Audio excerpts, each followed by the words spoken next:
జిల్లా మీద ఎలక్షన్ మూమెంట్లో దాడి చేయటం చూసాం.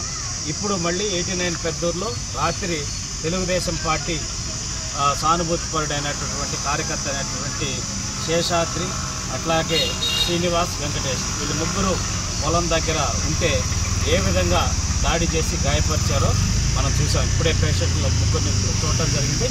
దాంట్లో శేషాద్రి ఎక్కువగా గాయపడటం, నడుము భాగం, వాటన్నిటి చోట కూడా ఎక్స్రే స్కానింగ్లు తీయించాలా, ప్రాబ్లమాటిక్గా ఉందని చెప్పనేసి అతను చనిపోయాడనే భావించి వదిలిపెట్టి వెళ్ళిపోయారని చెప్పనేసి చెప్పడం జరిగింది. దాంట్లో వైఎస్ఆర్సీపీ నాయకులు మణి, సత్య, వెంకటరమణ, గోవిందస్వామి, సంతోష్, మురుగయ్య, శివ, హేమంత్ కుమార్ వీళ్ళు దాడి చేశారని చెప్పనేసి బాధితులందరూ ముగ్గురు చెప్పడం జరిగింది. అయితే 6 పేర్లే ఇప్పటికీ కేసులో పెట్టారని చెప్పనేసి నాకు ఇప్పుడే సమాచారం ఇవ్వడం జరిగింది. దానికి సంబంధించి డీఎస్పీ గారితో కూడా మాట్లాడటం జరుగుతుంది. ముఖ్యంగా రామకుప్పం ఎస్ఐ శివ గారు ఇంకా ఆయన అధికార పార్టీ కండవ వేసుకొని ప్రవర్తిస్తున్నటువంటి పరిస్థితి చూస్తూ ఉన్నాం.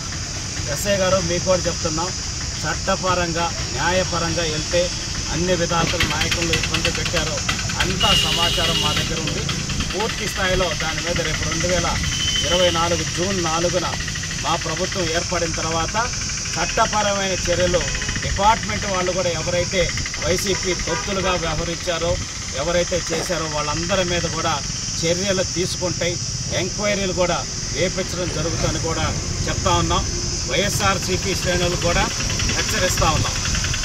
మీరు కనుక పద్ధతిగా ఉండకపోతే ఎలక్షన్స్ అయిపోయినాయి, ఎవరి పని వాళ్ళు చేసుకోవాలి, ఎవరి ఇదిలో వాళ్ళు ఉండాలి, ఎవరు గెలుస్తారు, ఎవరు ప్రభుత్వం ఏర్పాటు చేస్తారనేది ఇంకా జూన్ 4వ తారీఖున మనకు తెలిసిపోతుంది.